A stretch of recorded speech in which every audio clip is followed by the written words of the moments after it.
Bismillahirrahmanirrahim. Nama saya Muhammad Fuad Al-Hasan, NIM 17660003.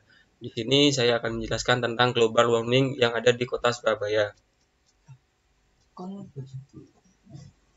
Nah, untuk penjelasannya yaitu global warming adalah peningkatan suhu rata-rata permukaan bumi akibat peningkatan jumlah emisi gas rumah kaca di atmosfer.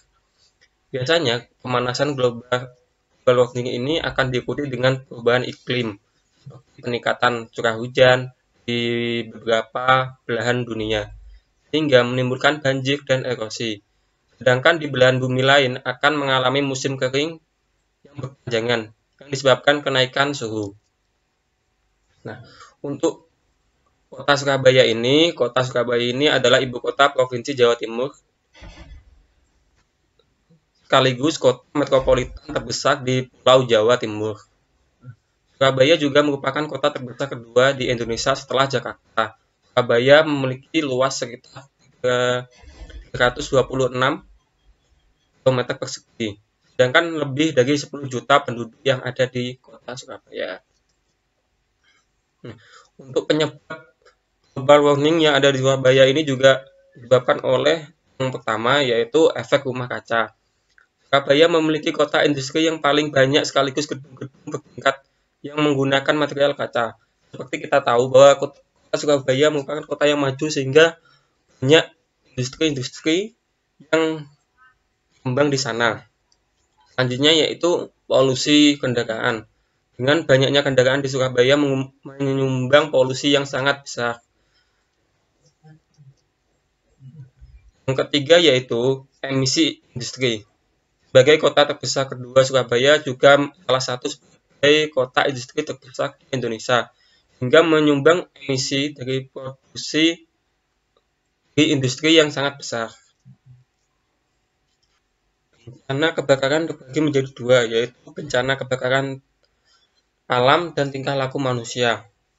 Kebakaran alam terjadi seperti hutan, sedangkan kebakaran alami atau tingkah laku manusia seperti kebakaran sampah atau rumah. Nah, dampak global warming yang ada di Surabaya ini bisa dilihat dari satu, suhu yang meningkat. Bagaimana kita tahu kota Surabaya merupakan kota yang padat dan kota yang sangat maju, sehingga suhu di sana sangatlah tinggi, antara 27 sampai 34 derajat Celcius. Yang kedua yaitu kualitas udara yang jelek. Banyaknya aktivitas kendaraan yang ada di kota Surabaya membuat kualitas udara yang di sana juga sangat jelek, sehingga banyak emisi dari kendaraan maupun industri yang ada di sana. Yang ketiga yaitu iklim tidak stabil, sehingga kita bisa melihat bahwa iklim saat ini sangatlah tidak stabil, kadang hujan, kadang juga kemarau. Hal ini yang membuat di kota-kota sangat tidak bisa menentu. Hal ini bisa terlihat dari seringnya terjadi banjir ataupun kekurangan air. Keempat yaitu dampak sosial dan politik. Bagaimana sih cara mengatasi global warming itu? Ya, yang pertama yaitu back to work. Back to work yaitu merupakan cara hidup kita selalu memakai kendaraan bermotor atau setiap kita bekerja atau ke kampus dengan menggunakan sepeda. Hal ini bisa mengurangi sedikitnya emisi yang ada di kota Surabaya. Yang kedua yaitu mendaur ulang yang bekas. Hal ini bisa kita lakukan dengan mendaur ulang kertas, plastik, logam yang sangat bermanfaat untuk lingkungan. Sedangkan kebanyakan masyarakat di kota Surabaya seperti membuang sampah sembarangan di tempat-tempat yang tidak semestinya, seperti sungai, ataupun langsung membakarnya. Yang ketiga yaitu penghijauan lingkungan. Dengan menyediakan lingkungan hijau di setiap rumah masing-masing, maka bisa mengurangi dampak dari global warming. Hal ini kita bisa lakukan dengan setiap rumah bisa memiliki taman masing-masing, sehingga kita bisa mengurangi dampak global warming yang ada di kota Surabaya.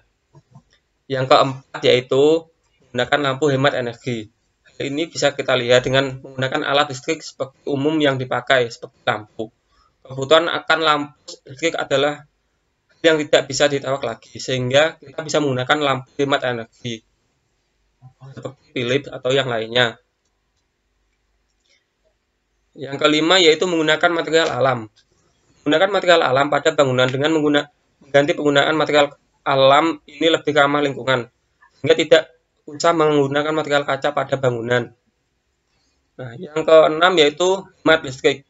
Setelah dijelaskan sebelumnya bahwa gas rumah kaca itu didominasi dari karbon dioksida, sebagian dari CO2 yang dihasilkan dari pembangkit listrik yang berbahan bakar fosil, sehingga kita bisa mengurangi penggunaan listrik kita dengan menghemat listrik yang ada di rumah kita, seperti mematikan lampu apabila tidak perlu ataupun mematikan AC apabila tidak ada orang di dalamnya.